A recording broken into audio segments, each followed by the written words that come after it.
Hello friends, welcome to Ria Homemade Cakes.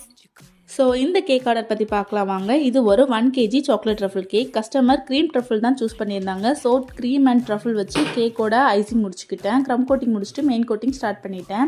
Main coating பார்த்தீங்கன்னா customer வந்து ஒரு picture send பண்ணியிருந்தாங்க. அதில் டார்க் ப்ரௌன் கலரில் ஐசிங் பண்ணியிருந்தாங்க. ஸோ நான் ப்ரௌன் கலரை அவாய்ட் பண்ணுறதுக்காக கனாஷ்லேயே கொஞ்சமாக க்ரீம் சேர்த்து அதை நல்லா கலந்துட்டு கேக்கோட அவுட்புட்டில் ஐசிங் கொடுத்துருந்தேன். இது ஒர்க் பண்ணுறதுக்கு ரொம்ப ஈஸியாகவே இருந்தது. தென் வந்து ப்ரஷ் வச்சு ஒரு சின்ன டிசைன் கொடுத்துக்கிறேன். அப்புறமா போர்ட் க்ளீன் பண்ணிக்கிறேன். அதுக்கப்புறமா கேக்கை சுற்றி வேஃபர்ஸை வந்து அரேஞ்ச் பண்ணிக்கிறேன். இந்த வேஃபர்ஸ் கான்மேடோட சாக்லேட் ஃப்ளேவர் தான். அதுதான் நான் இந்த கேக்கில் யூஸ் பண்ணியிருக்கேன். தென் வந்து கேக் மேலே ஆர்டிஃபிஷியல் பிளான்ட்ஸ் வந்து செட் பண்ணிவிட்டு அந்த வேஃபர்ஸ் மேலேயுமே குட்டி குட்டியாக ஒன்று செட் பண்ணிக்கிட்டேன். அப்புறம் கேக்கோட டாப்பில் பாண்டா டாப்பர் ஒன்று செட் பண்ணிவிட்டு கேக்கோட ஃபுல் லுக் ஃபினிஷ் பண்ணிக்கிறேன். இந்த கேக் உங்களுக்கு பிடிச்சிருந்ததுன்னா லைக் பண்ணுங்கள். தேங்க்யூ ஃபார் வாட்சிங்.